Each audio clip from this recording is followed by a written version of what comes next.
hoy que nos acompaña en este momento para llevar esa santa palabra. Nos quedamos de pie y levantamos nuestra mano derecha para orar por nuestra hermana y le pedimos al Espíritu Santo de Dios que la bendiga. Oh Padre amado, aquí está tu hija que ha decidido venir a hablar de ti, de tu palabra, de tu amor, de la paz que tú nos das, Padre, porque solo en ti necesitamos la presencia. Bendícela a ella, bendice a su familia, bendice, Señor, estos momentos que ella te dirige, este tiempo que te dirige a ti. Bendícela, Padre amado, y llénala con la luz de tu Santo Espíritu. Que esta palabra nos llegue a nosotros y la podamos hacer vida, así como ella se ha preparado, nosotros también recibámosla con ese amor que ella nos trae, esta bendita palabra. Nos cubrimos con la sangre de Cristo, en el nombre del Padre, del Hijo y del Espíritu Santo. Amén. Bienvenida, hermana. Gracias, hermana. Buenas noches, hermanos. Buenas noches. Es una alegría volver a estar aquí con ustedes en este lugar y saludo también de manera muy especial a quienes nos escuchan a través de la emisora Noche de Servidores, y creo que el tema sí que es apropiado. Es un tema apasionante y permítanme decirlo de esta manera: toda nuestra vida de creyentes tiene fundamento, tiene fuerza si nosotros tenemos claro el tema que voy a compartir esta noche. Y también es muy importante no solo para nosotros como servidores, sino para todos en la vida de la fe. Porque este tema fue todo lo que Jesús nos transmitió con sus palabras y sus obras. Pero además, para nosotros que estamos aquí en este lugar, reunidos como servidores para la gloria de Dios, todo nuestro servicio tiene sentido si este tema de esta noche, que es el reino de Dios, nosotros lo tenemos como eje de nuestro servicio. Todo lo que nosotros hacemos para honrar a Dios, para reconocerle como nuestro Dios, tendrá sentido y podrá leerse claramente, sin mucha palabrería, como le dijo Jesús a los fariseos, si nosotros tenemos claro qué es el reino de Dios. Ese es nuestro tema de esta noche. Y permítame iniciar tomando las palabras. Les voy a decir nombres, pero lo importante no es el nombre ni tanto la persona, sino la enseñanza que nos van dejando. Hay un teólogo español, sacerdote, jesuita, se llama José Antonio Pagola. En internet hay libros de Pagola, hay PDFs de Pagola, en YouTube hay muchos videos de Pagola, porque es uno de los hombres, escúcheme bien, dentro de la Iglesia Católica que más sabe del Jesús histórico. Y cuando nosotros decimos Jesús histórico, nos estamos refiriendo al que se encarnó y habitó entre nosotros, como dice el Evangelio de Juan en el capítulo 1, pero que además hizo obras, prodigios y milagros y vivió en un tiempo y en un contexto social específico. Es más, yo me atrevería a decir que cuando nosotros conocemos al Jesús histórico, el entendimiento de los textos bíblicos se dispara. No tiene uno que saber mucha teología, porque conociendo a la persona de Jesús, hombre, entonces vamos a entender por qué dijo y por qué hizo cada cosa. Entonces, con esa introducción, quiero empezar diciendo algo. Jesús nunca dijo que era el rey. No hay una sola línea de los evangelios, especialmente de los sinópticos, que son los que más nos han compartido al Jesús histórico no como una biografía. Los evangelios no son una biografía. Los evangelios nos están contando el mensaje de Dios a través de Jesús, las obras de Dios a través de Jesús y cómo la gente fue cantando y cómo Jesús fue transmitiendo eso en medio de una realidad muy difícil, muy difícil. Entonces Jesús nunca dijo qué era. No hay un solo texto. Nosotros están acostumbrados a los conceptos. A dígame qué es, dígame qué es, dígame qué significa. Pues Jesús nunca lo dijo. Nunca lo dijo. Pero eso es bien interesante porque Jesús va a mostrar al reino de Dios a través de toda su vida. Si nosotros vamos al Evangelio de Marcos, que fue el primer evangelio que se escribió, aunque esté de segundo en el canon de la iglesia, fue el primer evangelio que se escribió entre el año 70, 80 más o menos, imagínense, casi 40 años después de la pasión. Desde el primer capítulo nos va a decir una frase de Jesús en el capítulo 1, versículo 15. Jesús va a decir, conviértanse porque el reino ha llegado, está cerca. Juan el Bautista, incluso cuando estaba bautizando en el Jordán, tenía un anuncio del reino mucho más duro. Juan sí decía, raza de víboras, generación perversa, ¿cuándo se van a convertir? Ya el reino de Dios ha llegado. Yo no soy digno de desatarle las sandalias. Y lo señalaba, ese que va ahí, ese es el Cordero de Dios. A veces creo que nos hace falta otro Juan Bautista cerca, que nos venga a zarandear y nos venga a decir, raza de víbora, generación perversa, ¿cuándo es que se van a convertir de verdad? Y no estoy escrutando ni juzgando la conversión de nadie, sino que a veces vamos como al ritmo de nosotros. Gloria a Dios por su paciencia y por su amor. Entonces Jesús, para anunciar el reino, porque ya dijo, conviértanse, que el reino ha llegado, empezó desde el Evangelio de Juan, desde el Evangelio de Marcos, perdón, en el capítulo 4, a hablar en parábolas. Jesús nunca dio un discurso, ni habló como yo estoy hablando aquí, que reunió a la gente o que se paró en una sinagoga a predicar, explicando conceptos e ideas. No, Jesús todo lo habló en parábolas. Y de hecho la primera parábola que aparece en el Evangelio de Marcos en el capítulo 4 es la parábola del sembrador. ¿Recuerdan? Salió el sembrador a sembrar. Tremenda frase en boca de Jesús. Salió Dios a hablar y Él es la palabra de Dios. Y por eso empieza con esa parábola. Salió Dios a hablar, pero Dios ha dejado caer su palabra sobre los 4 terrenos que nosotros conocemos que están ahí. ¿Y por qué sabemos que en esa parábola semilla es la palabra de Dios? Porque en el Evangelio de Marcos, en el capítulo 4, versículo 14, nos va a decir que los discípulos no entendieron nada de la parábola y que él tuvo que explicárselas. Y cuando empieza a explicárselas, les dice en el versículo 14, la semilla es la palabra de Dios.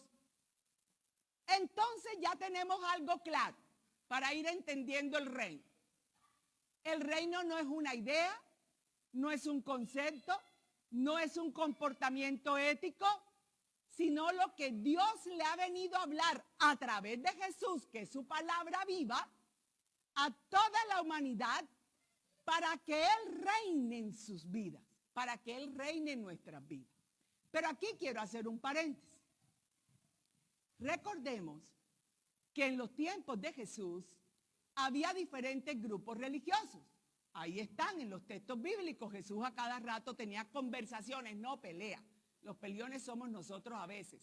Jesús tenía conversaciones de interpretación de la ley y de la interpretación de los textos del Antiguo Testamento. Tenía conversaciones con ellos. No, si es así. No, si es así.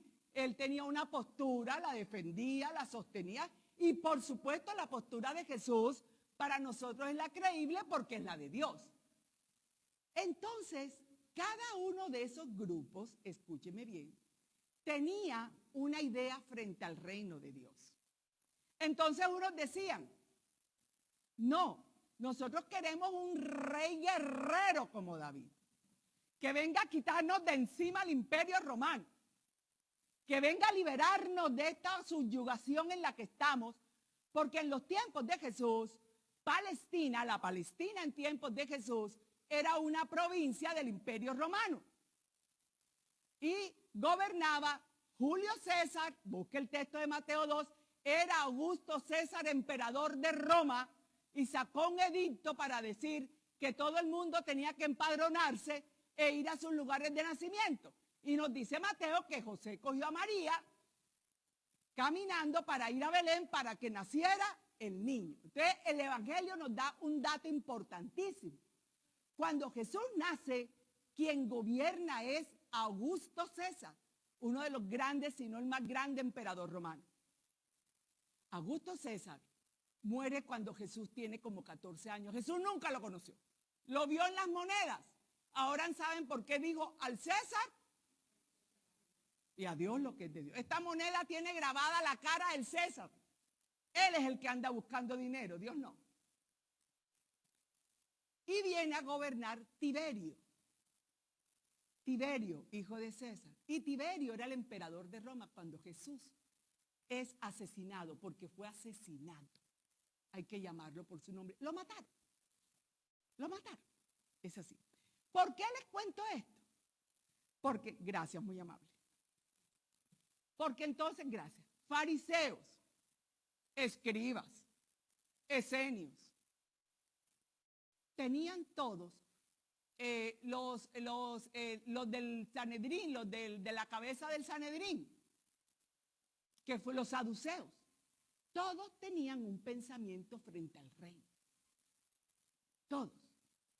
Y Jesús va a plantear con las parábolas qué es el reino. Entonces, pero para entender qué es el reino, primero tengo que entender qué es una parábola. Porque si no, nos va a pasar, y nos puede pasar, que cuando yo leo una parábola, la estoy leyendo como si fuera algo que está pasando. Y la interpreto de esa manera, de manera textual. Pero es una parábola, no la puedo interpretar así. Porque es una parábola. Y el mismo texto me está advirtiendo, y dijo esta parábola, y dijo esta parábola, y dijo esta parábola. Entonces, ¿qué sabemos que es una parábola? Para no estar hablando yo aquí sola, ¿quién se acuerda? ¿Quién quiere decir? ¿Qué piensa que es una parábola? Teniendo en cuenta toda la presencia que tienen en los textos bíblicos, ¿qué se le ocurre que es una parábola?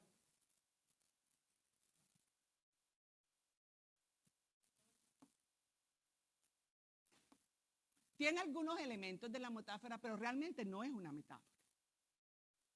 Es una manera en la que Jesús va a hablar para contar, escuche bien, para contar cómo comprende y entiende él al Padre en su vida.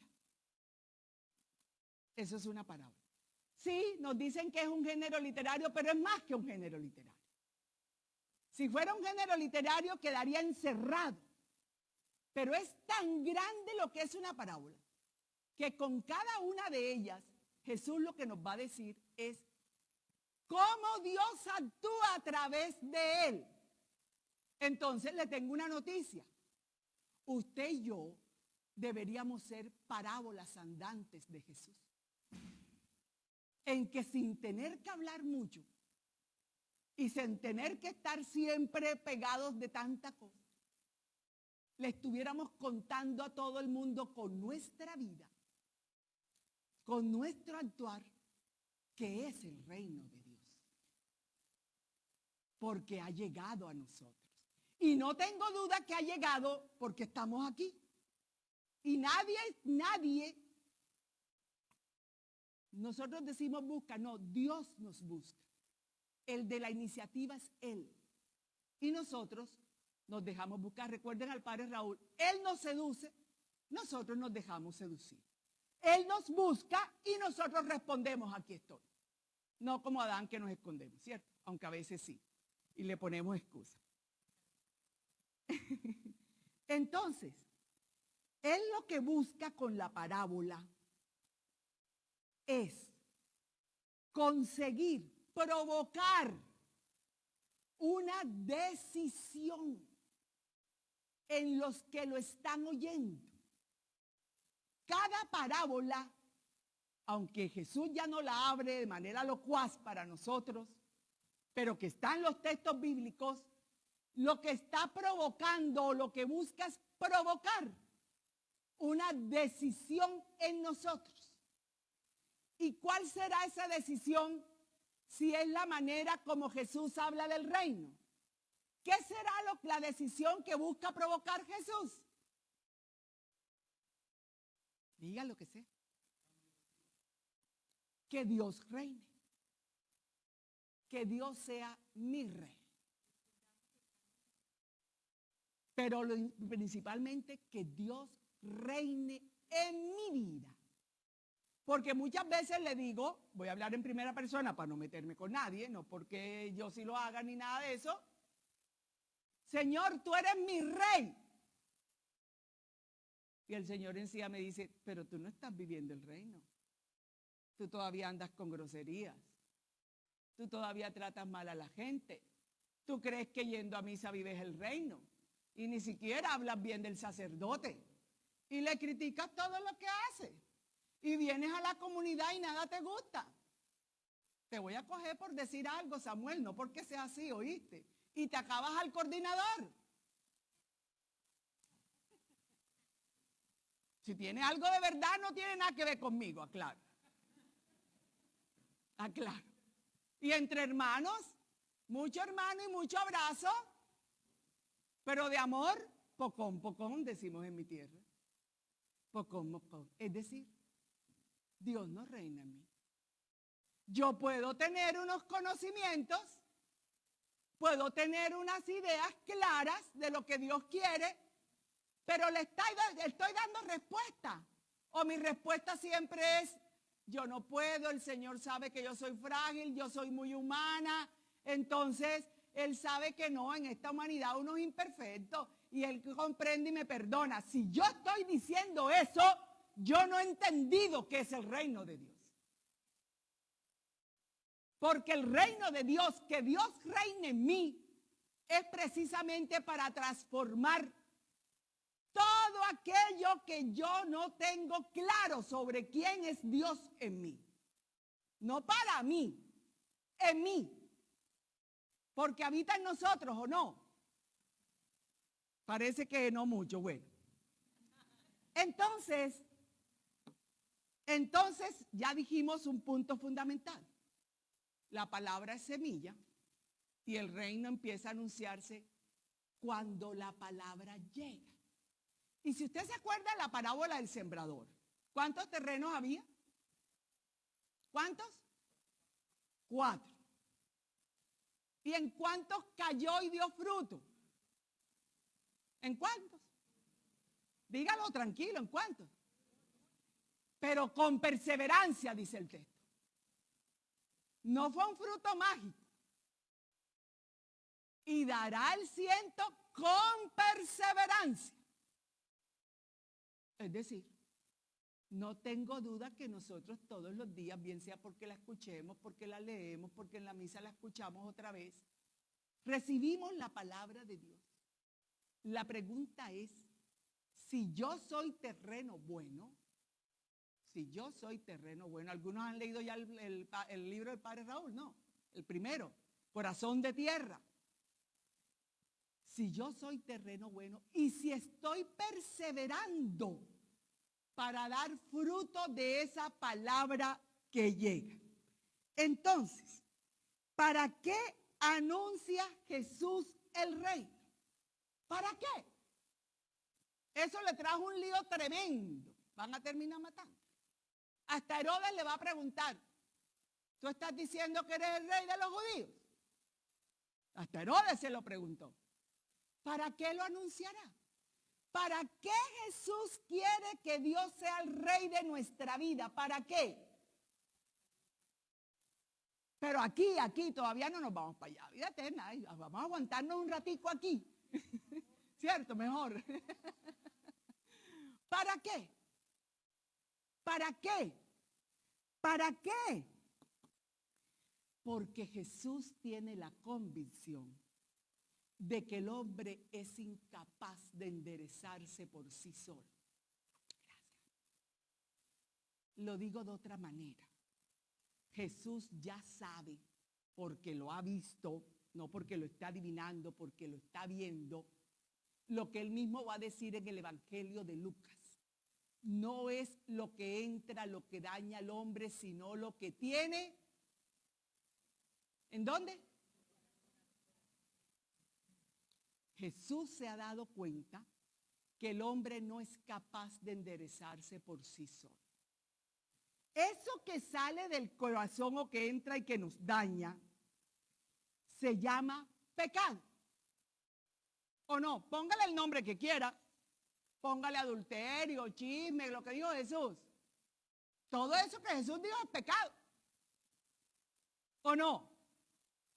Entonces, hay una cosa muy importante. Jesús sí sabe cuál es mi pecado. Yo muchas veces no. Yo muchas veces no lo reconozco. Yo muchas veces le pongo trapitos de agua tibia. Yo muchas veces lo justifico. Yo muchas veces digo, yo soy así, nadie me cambia. Jesús tiene claro que tiene que ayudarnos para que Dios pueda reinar en nuestra vida. Tiene que ayudarnos, ayudándonos no a sacarnos el pecado mágicamente, a que seamos conscientes de cuál es el origen de nuestro pecado, para que Él, que es el Rey, con todo el ejercicio del reino en nuestra vida, es decir, palabra, oración, celebración, comunidad, todo eso, podamos sacarlo. Es más, hay que tener claridad, así como tenía Jesús de que era pecado, nosotros también saber qué es pecado, porque no siempre lo tenemos claro. Entonces, vuelvo al reino. El reino es la experiencia que tiene Jesús del Padre. ¿Y cuál es la experiencia que tiene Jesús del Padre? ¿Recuerden algún testigo por ahí, algo que decir? La experiencia que tiene Jesús del Padre es que Él puede hablar con Él cuando quiera. Y por eso subía a la montaña a orar, que orar no es otra cosa sino hablar. La experiencia que tiene Jesús del Padre es que está en Él. Porque le va a decir a Felipe, Felipe, ¿me estás diciendo que te demuestre, que te lleve a conocer al Padre? Quien me ve a mí, ve al Padre. Ve a mi Padre, ni siquiera al Padre, a mi Padre. Mire al que está al lado. Mírenlo. Y no me diga nada. Usted ve al Padre. No, pero no sea emocional. Usted ve al Padre en esa persona, en sus actos, en sus palabras. Usted ve al Padre. Gloria a Dios. Sí lo ve. La experiencia de Jesús con el Padre es que nunca le abandona.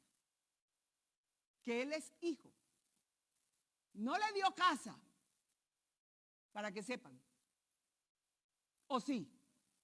Porque mi Biblia no lo dice. No le pagó por el trabajo que vino a hacer, ¿o sí? Se tuvo que ganar la plata como carpintero. Y recibía lo que le daban. Porque Lucas en el capítulo 8 nos va a decir que las mujeres vendieron sus pertenencias para dárselas. Y él las recibió. Porque necesitaba con qué vivir. Es decir, Dios no le tiró todo de allá arriba del cielo. Como hombre. Pero eso no le quitó la experiencia que él tenía del Padre.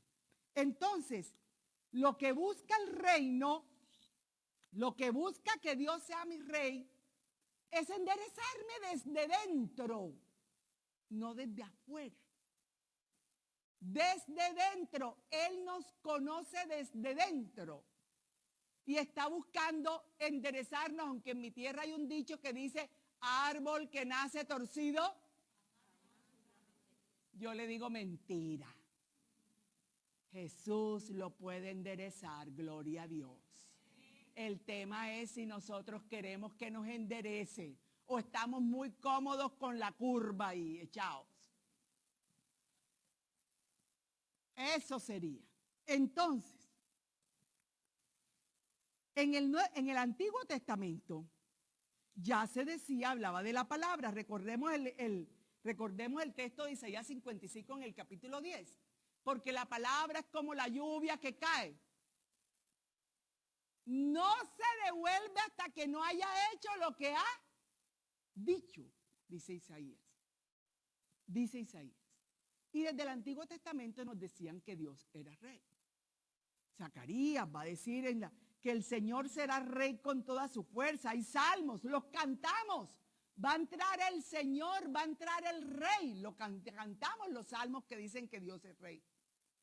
Pero Jesús nos enseñó cómo es el reinado y el reino. La única manera que nosotros podemos testimoniar que Dios es mi rey es que yo entienda el mensaje de Jesús, y aquí por eso es que es tan importante la semilla, es decir, conocer la palabra, conocer verdaderamente lo que la palabra dice, no lo que yo me imagino, no lo que yo siento. Todo eso es posible. Una palabra me emociona, oro con ella, claro que sí. Pero la palabra no me está diciendo llora, emocionate. La palabra me habla claro para mi vida, para cómo tengo que vivir. Eso es el reino. Entonces, muchas parábolas hablaron del reino de Dios. La primera, Marcos 4, del 30 al 32. El reino de Dios es como una semilla. Dígalo, dígalo. ¿Qué pasó con la semilla mostaza?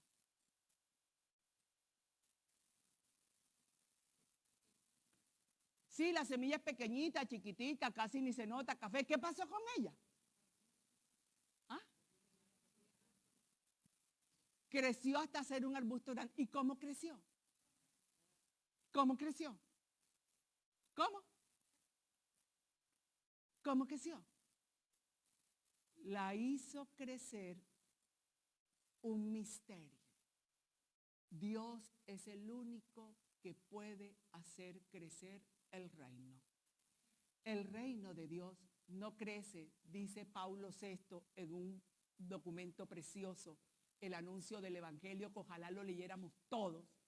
Después del Concilio Vaticano II va a decir, la iglesia y el reino no crecen por proselitismo, crecen por testimonio.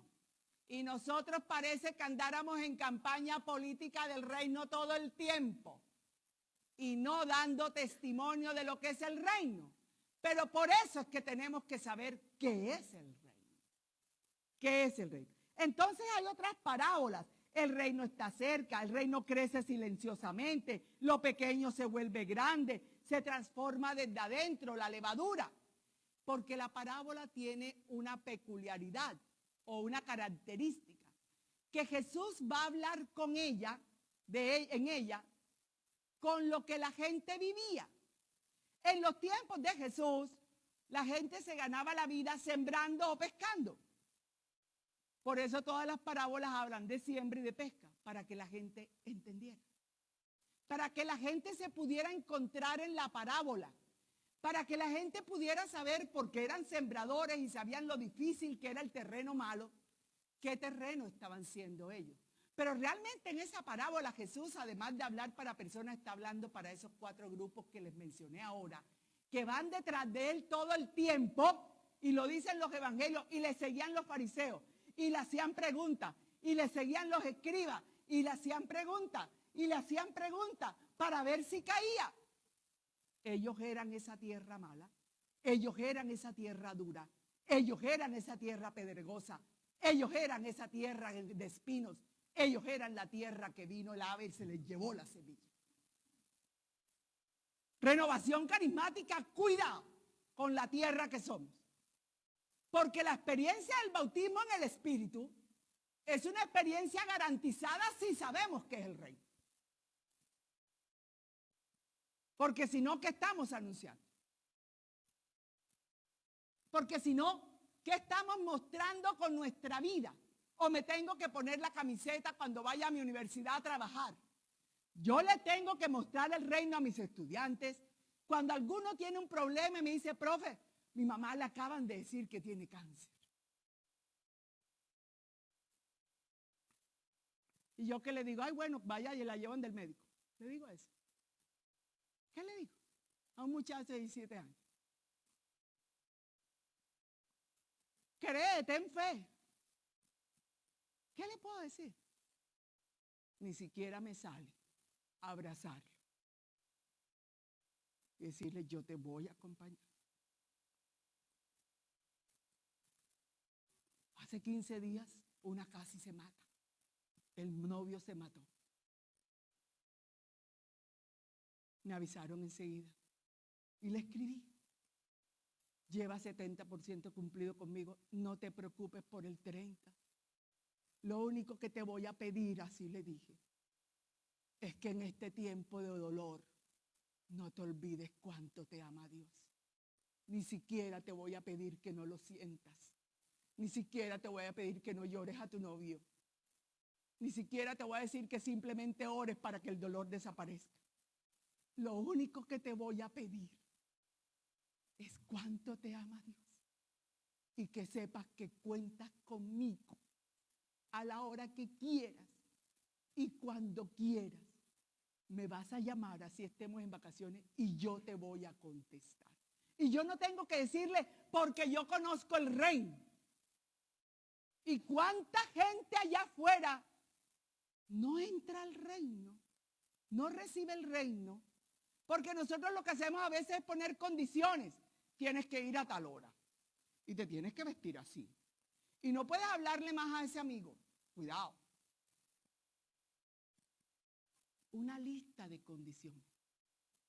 ¿A usted le pusieron condiciones para estar aquí? A mí tampoco, ¿sabe?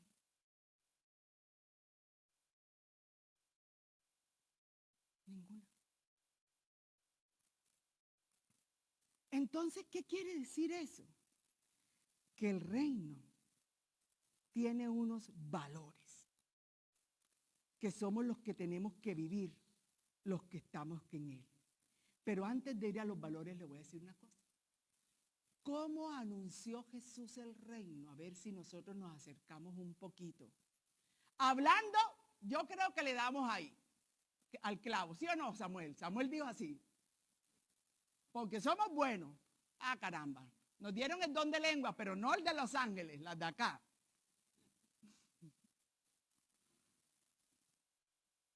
Haciendo milagros. Los milagros de Jesús fueron el signo de que Dios estaba con ellos. ¿Qué le parece? Le hemos perdido el gusto a que Dios, no nosotros, porque nosotros ni con una mosca, haga milagros, pero ¿sabe por qué? Porque le estamos quitando el puesto a Jesús de Rey.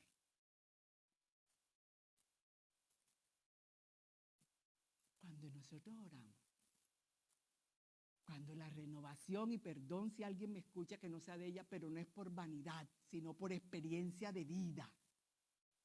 Cuando la renovación de verdad ora, cuando la renovación de verdad vive el reino, aquí deberían suceder milagros de toda clase. Gloria al Señor. Y si no pasan, no es ni porque Jesús ya no los haga, ni porque no haya fe. Es que nosotros no mostramos el reino que trae los milagros. Ya nosotros no abrazamos al que sufre como lo hizo él. Ya nosotros no nos detenemos aunque la gente diga, dele, dele, siga, como hizo Pedro con la hemorroísa. Camina, Jesús, ¿qué te vas a parar a hablar con esa mujer? ¿Quién me tocó? Y detuvo a todo el gentío que iba por él para preguntar quién. Ya nosotros no nos detenemos. Nosotros vamos a millón. Nos llevamos al que sea por delante. Eso sí, primero yo, primero yo, primero yo. Y no estoy diciéndolo en son de crítica.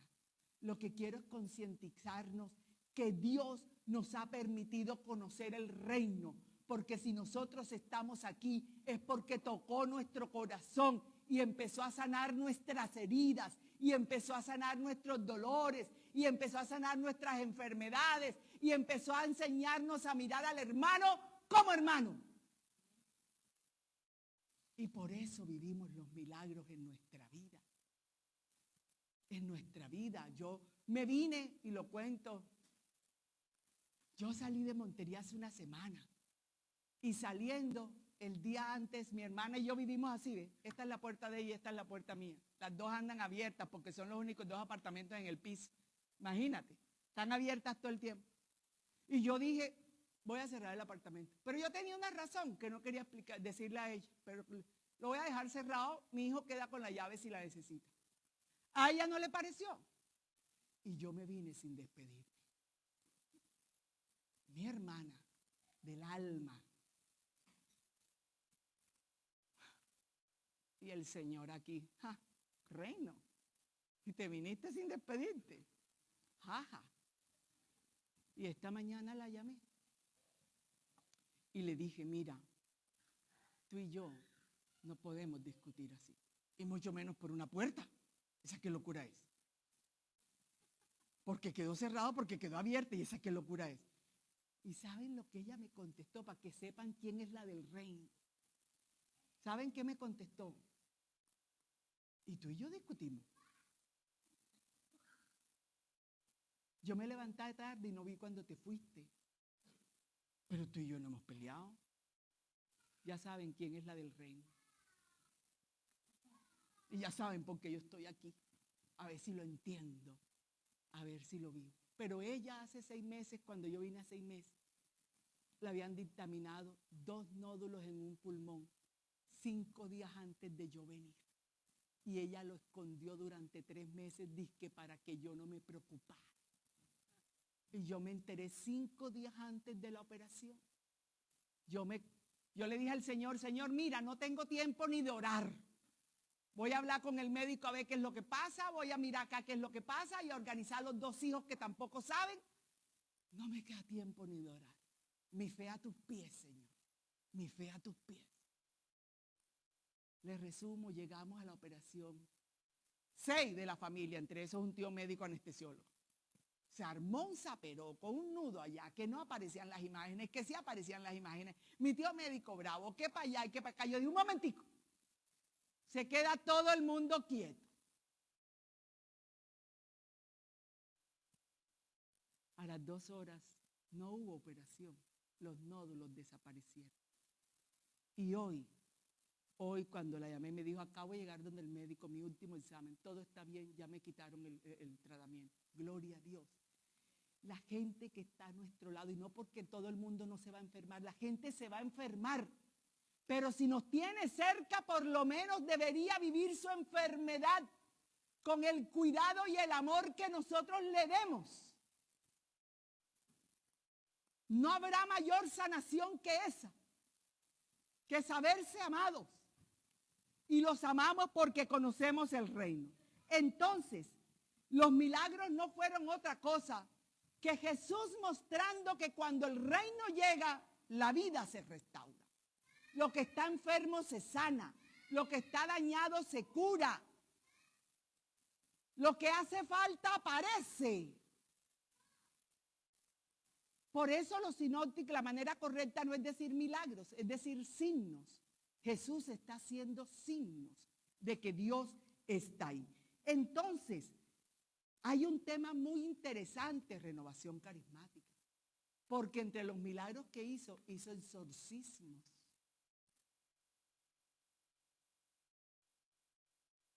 Y nosotros a todos le decimos al diablo. Yo les conté una visión que yo tuve una vez. Yo no tengo muchas, gloria a Dios. En 30 años he tenido 3, si acaso. Pero una fue el diablo arrinconado allá, con la cola entre las piernas. Yo le dije, diablo, ¿a ti qué te pasa? Y todo el salón lleno. Y me dijo, ahora todo el mundo me echa la culpa de lo que hacen. Nadie quiere hacerse responsable de su pecado ni de nada. Fue el diablo. Sáqueme el diablo. Me hicieron brujería. Yo no he hecho nada. El diablo. Y usted no tiene voluntad. Usted no tiene inteligencia. Le voy a decir una cosa. Si el diablo entra, usted y yo le dimos permiso. El señor del teléfono, menos mal que la cara de él no es la que está saliendo allá. Él no puede entrar en mí. ¿Y sabe por qué no puede entrar en mí si yo no le doy permiso? Porque hay uno más grande que él que vive en mí, que se llama Espíritu Santo, y es la presencia del Padre y del Hijo. Pero usted y yo no queremos exorcizarnos, porque es más cómodo echarle la culpa al diablo. Jesús habita en nosotros y nosotros hablamos más del diablo que de Jesús. Cuando una persona viene a buscar consejería, lo que hacemos es hablarle del diablo. ¿O no? A ver si me equivoqué. ¿Eso no pasa aquí? Ah, bueno. Pasa en otra parte. En la mentalidad judía de la época de Jesús, para que entendamos qué era lo que pasaba cuando leemos los textos bíblicos de exorcismo, había cosas inexplicables. Había enfermedades que ellos no sabían cómo explicar. Y hay un exorcismo que me encanta y lo he estudiado y lo he estudiado y lo he estudiado y lo he estudiado y no me canso de estudiarlo. Y es el exorcismo de Marcos 5 del endemoniado de Gerasa, en Mateo endemoniado de Gadara. ¿Cómo dijeron los demonios que se llamaban? ¿Y cómo se llamaba el imperio que dominaba? Que les acabé de decir. ¿Cómo se llamaba el imperio? ¿El imperio qué? Romano. ¿Y cómo se organizaba el ejército de los romanos? ¿Por qué? Por legiones. Lo que está diciendo el hombre es, no puedo vivir en esta sociedad que me atormenta. No puedo vivir en esta sociedad que me tiene viviendo como muerto entre los sepulcros. No puedo vivir en esta sociedad en la que vivo como encadenado del dolor. Porque mi familia, viéndome como estoy, me tiene apartado. Viviendo en un cementerio como si estuviera muerto.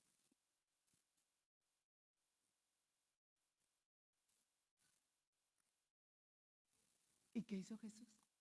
¿Lo recuerdan? ¿Pero qué hizo? Túnica blanca, calzado, anillo. ¿A quién más le puso eso en otra parábola? Ya sabe lo que hizo con él. Lo liberó. Lo ayudó a entender, a procesar su vida hasta el punto que el texto dice al final que fue el primer predicador en la Decápolis. Ni siquiera uno de sus discípulos. Este hombre liberado por el reino, porque Jesús es el reino de Dios, fue el primer predicador de la Decápolis. Quería irse con él. Entonces, el reino tiene unos valores. Primer valor, misericordia. El día, las mamás sabemos la sensación de la que voy a hablar. Cuando a nosotros nos llaman y nos dicen del colegio, el niño se cayó, ¿dónde sentimos el dolor? ¿Dónde? No, aquí. Esto se le acalambra a uno aquí enseguida. ¿O no? ¿Y uno dónde se agarra? Uno se agarra acá. ¡Ay, Dios mío! La misericordia, Dios tiene entrañas de mujer y misericordia de mujer. Porque cuando nos ve dolidos, cuando nos ve atrancados, se agarra aquí. Y dice, ¡ay, mi hijo! El reino habrá llegado a nuestras comunidades cuando la misericordia, no la lástima, cuando la misericordia sea manifiesta, evidente. Es decir, conozco la miseria que tienes y no me importa.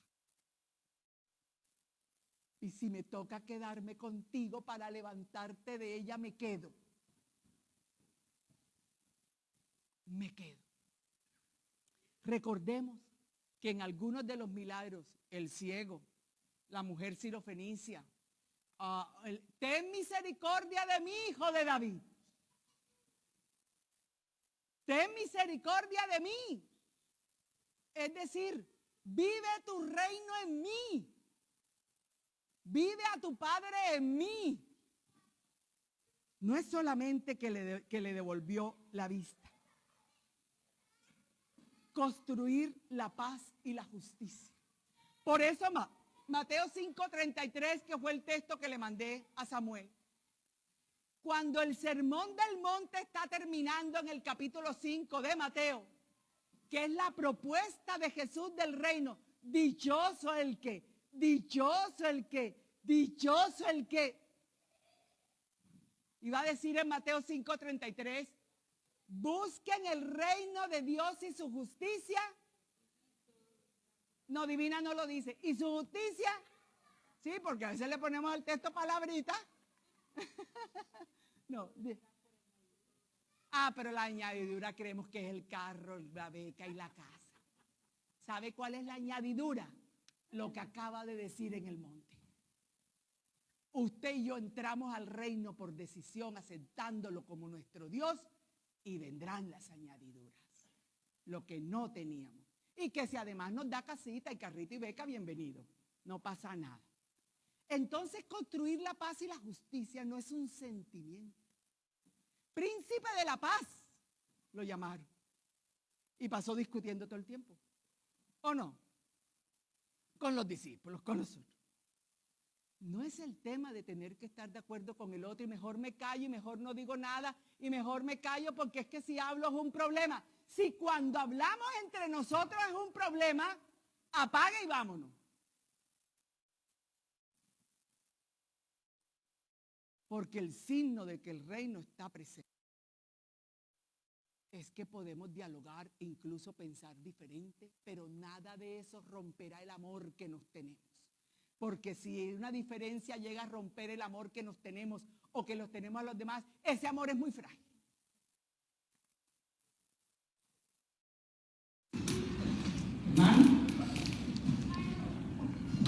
Defender la dignidad humana. Acaba de sacar el Papa León XIV, ¿ya la leyeron? Su primera carta encíclica.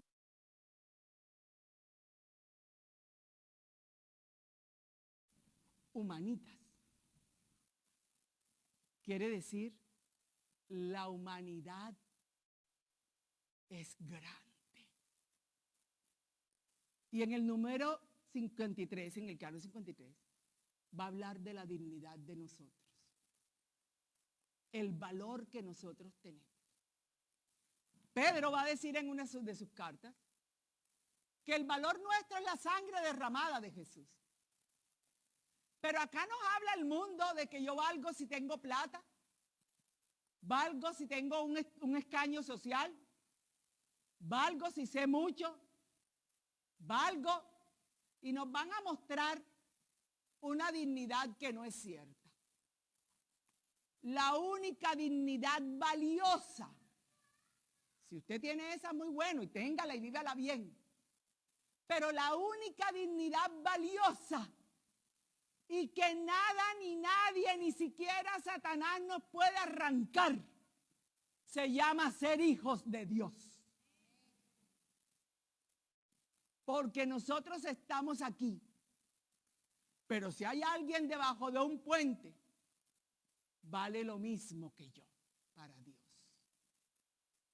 Y para mí entonces tendría que tener mi respeto, tendría que tener mi cercanía, tendría que tener, porque eso fue lo que hizo Jesús. En la Palestina de Jesús, los enfermos eran sacados de las casas porque ellos creían que era un castigo de Dios. Y sacaban al ciego a un camino a vivir tirado al lado, con un trapo sucio para taparse. Y si alguien le tiraba la comida, usted me dijo que si empezaba tarde me daba más, ya casi termino.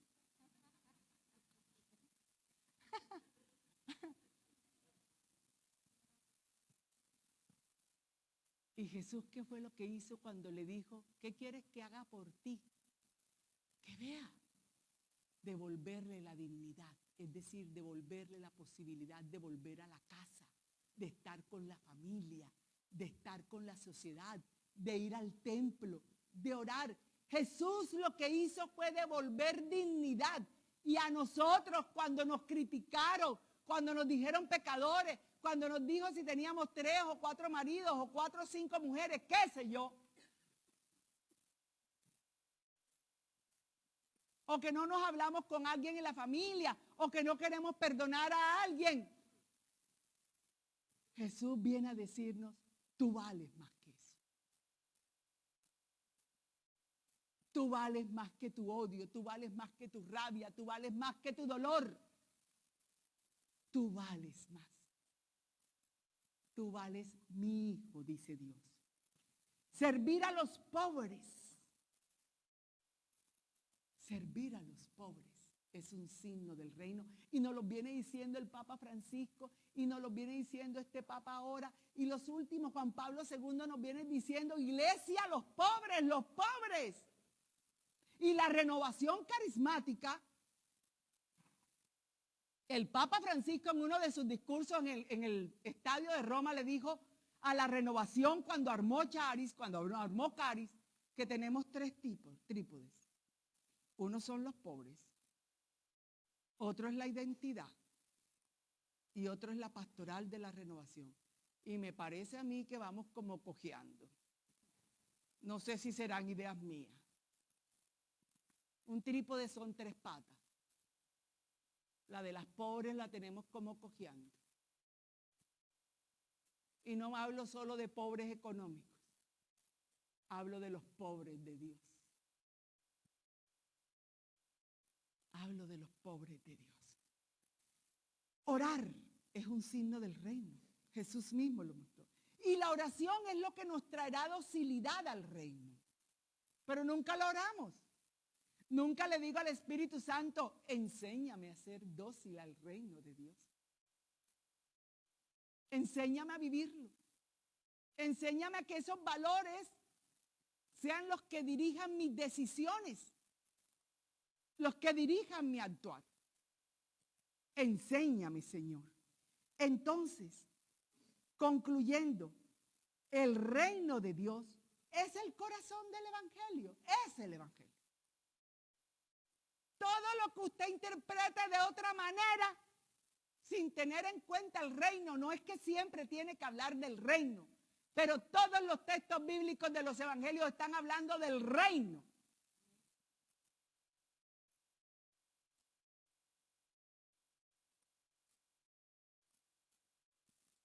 Por eso cuando Samuel me dio el tema, le dije, te vas a meter con el reino.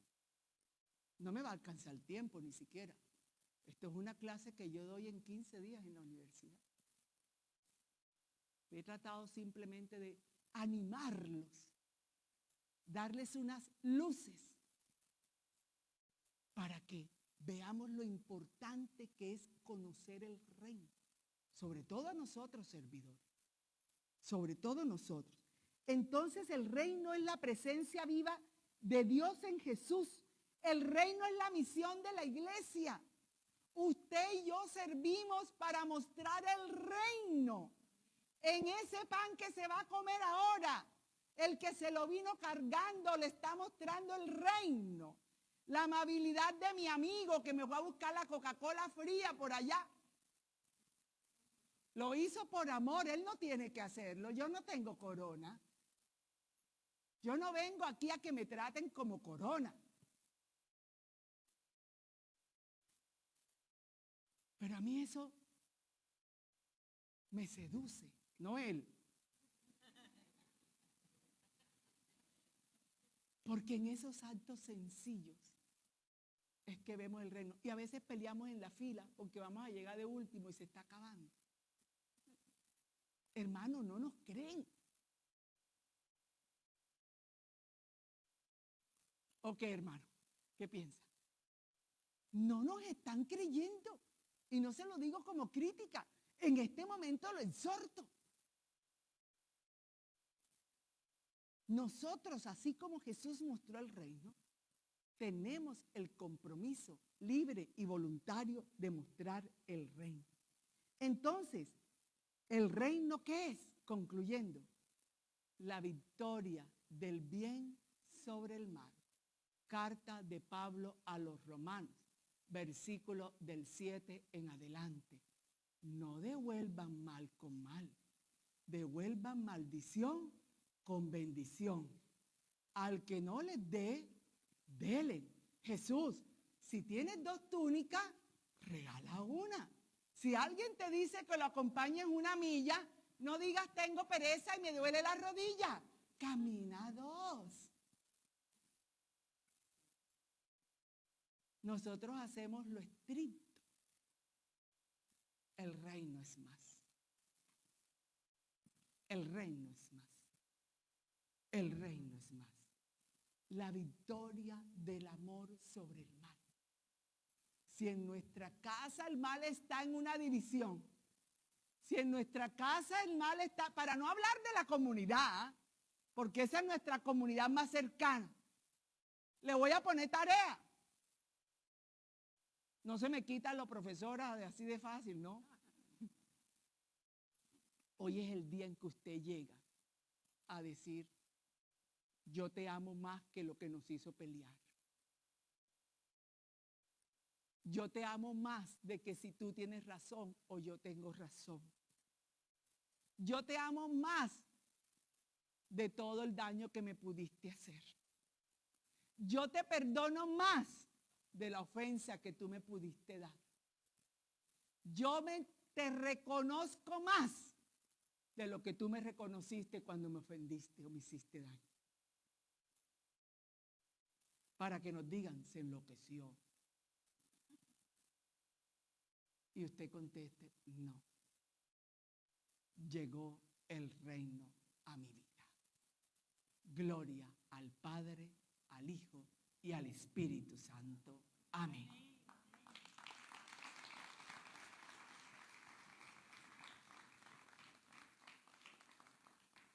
Vamos a orar. Porque a mí me parece, no importa que no lo entendamos del todo, le voy a poner tarea.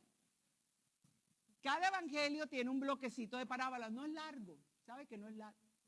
En Mateo están en el capítulo 13, en Marcos están en el capítulo 4, en Lucas a partir del capítulo 10 empiezan las parábolas de la misericordia, el hijo pródigo y todo eso, el reino. El que se fue del reino viene y regresa y Dios lo recibe porque Él es el rey, Él es el que reparte herencia.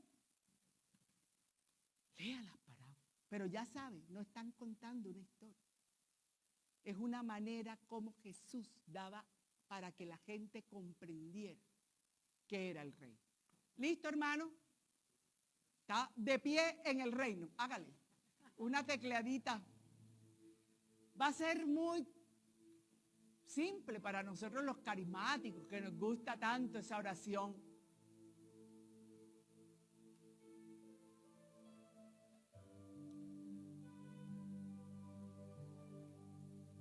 como el reino es una transformación interior, y eso solo es posible por el Espíritu de Dios, pidamos su presencia.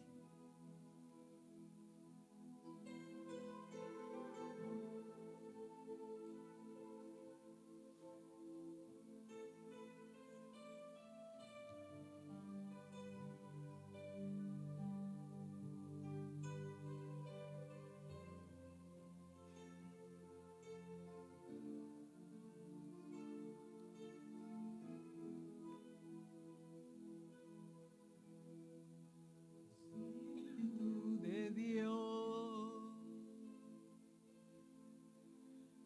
llena mi vida,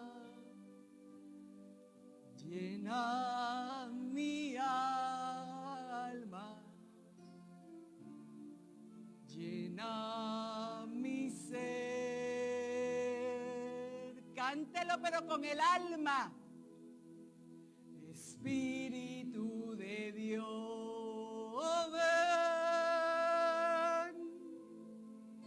llena mi vida, llena mi alma, llena mi ser.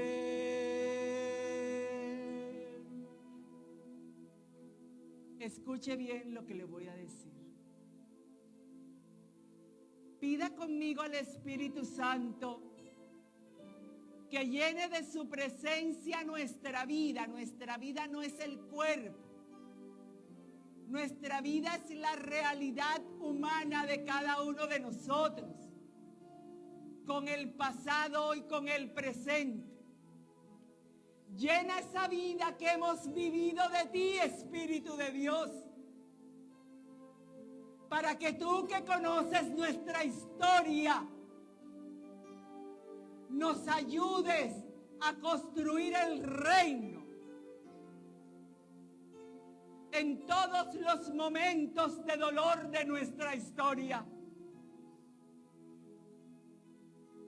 en todos los recuerdos de lo que padecimos, en todas las ofensas vividas, en todo lo que tú conoces, Espíritu Santo.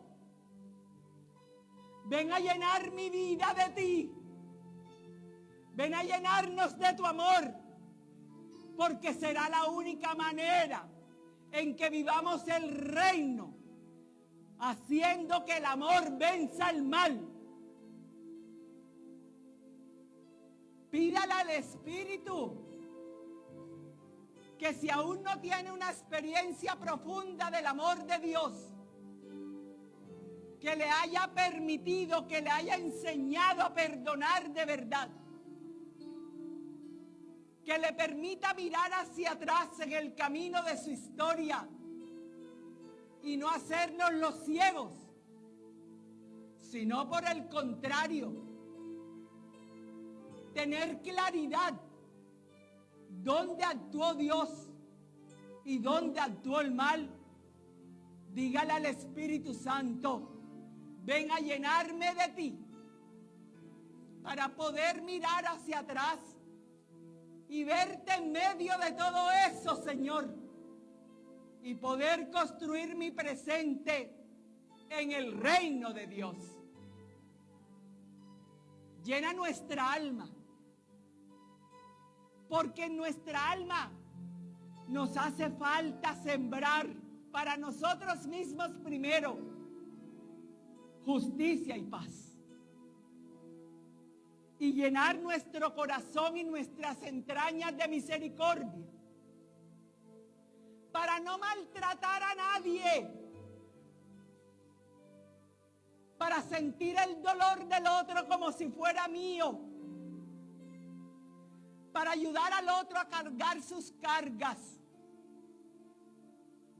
para entender que si yo te he pedido que reines en mí, que si yo te he dicho, Padre, como te dijo Jesús, venga a nosotros tu reino, lo que te estoy pidiendo, Padre, Lo que te estoy pidiendo, Padre, es que en el nombre de Jesús seas tú y solo tú, y tu palabra y los valores del Evangelio y tu enseñanza, lo único que yo tenga presente al momento de vivir.